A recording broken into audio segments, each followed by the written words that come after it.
ఇప్పుడు కాంగ్రెస్ వచ్చినాక మీ ఆటో డ్రైవర్ల పరిస్థితి ఏంది? ఇప్పుడు కాంగ్రెస్ ప్రభుత్వం వచ్చినాక ఏమైందంటే ఫ్రీ బస్సు పెట్టినాడు. ఫ్రీ బస్సు పెట్టి ఒకడు 50 రూపాయల గిరా కూడా ఎక్కట్లేదు.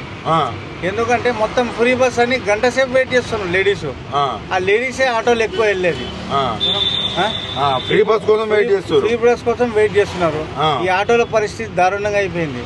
తర్వాత ఏంటంటే ఇప్పుడు మన తెలంగాణ డిస్టిక్ లో మన చాలా మంది స్టడీ చదువుకున్న వాళ్ళు చాలా మంది ఉన్నారు. వాళ్ళు ఏం పని జాబ్ లేక ఇదే ఆటోలు నడుపుకుంటున్నారు. వాళ్ళని రకరకాలుగా మళ్ళీ ట్రాఫిక్ అంటే తెలంగాణ ఉద్యోగాలు దొరకక ఈ ఆటోలు నడిపిస్తున్నారు.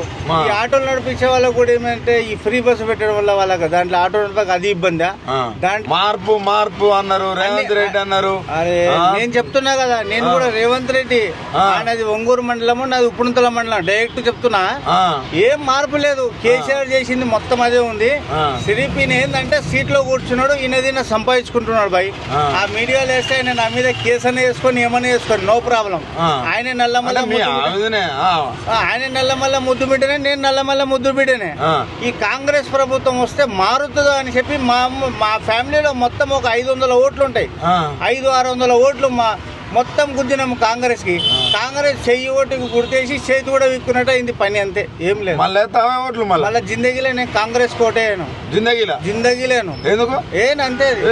అరే మొదలు కలిసిపోయింది. ఫ్రీ బస్ పెట్టినాక ఆటో ఫైనల్ సోన్కి ఇచ్చేసిన.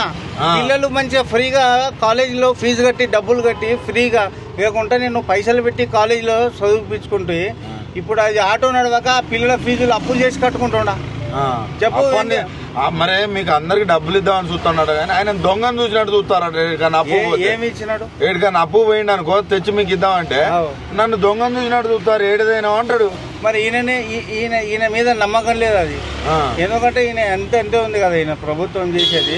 మీ జిల్లా అయినా కదా కొంచెం మెచ్చుకోవాలి కదా మీరు. ఏం మెచ్చుకుంటావా? వాళ్ళు ఎందుకంటే కాంగ్రెస్ లీడర్ అనే వాళ్ళే మెచ్చుకుంటారు. కానీ ఈ మామూలుగా నార్మల్ ఉన్న ఎందుకు మెచ్చుకుంటారు? ఎవరు మంచి చేస్తే వాళ్ళని మెచ్చుకుంటారు. మనోడని ఓటు ఇచ్చినాం, ఏం లేదు. కేసీఆర్ ఉన్నప్పుడు 100% నయమన్నా. నేను హ్యాండిక్యాప్ట్ ని కేసీఆర్ ఇచ్చిన పింఛన్ డబ్బులతోని ఆటో కొనుక్కున్నా. పింఛన్ డబ్బులతోని ప్రజలను చదివించుకుంటున్నా. ఇప్పుడు 6,000 ఇస్తా అన్నాడు ఈయన వచ్చి. మీకు నాతులు పీకి ఇస్తాడు, మనం తీసుకోవాలి. అంత పెద్ద మాట్లాడాను అంతే. ఉన్నదే పోపోయేందుకు ఉన్నది చెప్తున్నా. హ్యాండిక్యాప్ట్ 6,000 అన్నాడు కదా. అరే నాతులు పీకి ఇచ్చినాడు, నేను అకౌంట్లో వేసుకున్నా. మొత్తం ఏముండయి వాడి బొంద వాడేమి ఇస్తాడు. మళ్ళీ ఎలక్షన్ వచ్చేసరికి ఏదో ఒకటి చెప్తాడు, అన్ని పెడతాడు. పబ్లిక్ కూడా ఆలోచించాలి. ఈ ఫ్రీ పథకాలని చెప్పి మొత్తము ఇప్పుడు బస్ టికెట్ ఉంది 20 రూపాయలు 10 రూపాయలు. ఒక్కొక్క మహిళకు 6,000 మిగులుతాయి కాదు? మీ ఇంట్లో మహిళకు మిగులుతలే? బస్సు ఎక్కిన వాళ్ళకి మహిళలకు ఒక్కొక్కరికి 6,000 మిగులుతాయి. అయితే ఓ పని చేయాలి, ఆడోళ్ళు పనికిని దీంట్లో ఈ బస్సులు తిరగాలి. పొద్దుకులు తెల్లారు పని చేసేది లేదు ఆడోళ్ళకి. వీడు పని పెట్టాడు, బస్సు ఫ్రీ పెట్టి. అరే ఇంటి పక్కల షాపులో ఒక పొరక కొనుక్కునే ఆమె కూడా బేగం బజార్ వెళ్ళి పొరక కొనుక్కొస్తుంది. పిల్లలకి డ్రైవర్లు కావాలంటే చిన్న పిల్లలకి మదీనా పోయి కొనుక్కొచ్చుకుంటున్నారు. ఇంకొక విషయం కూడా మళ్ళీ వస్తాడు. ఇదొకసారి ఏదో అయింది, 2,000 ఇస్తా ఓటుకు, లేకపోతే 3,000 ఇస్తా, లేకపోతే మీ ఆటో కొనిస్తా ఒక్కొక్కరికి అంటాడు. వేస్తారా ఓట్లు? మరి డబ్బులు తీసుకొని వేసేవాడే బేకారు, వాడి లైఫే వేస్ట్. వాడు డబ్బులు తీసుకొని ఒకవేళ ఇట్లా మాయ మాటలు చెప్తే మళ్ళీ ఏ మాటలు చెప్తే? మాయ మాటలు అంటే నమ్మేటోడు మన జీవితం నాశనం చేసుకొని చేస్తారు. చదువుకున్న పిల్లలు వేయరు. తర్వాత ఎవరైనా పిల్లల భవిష్యత్తు గురించి ఆలోచించేవాడు వేయడు అసలు.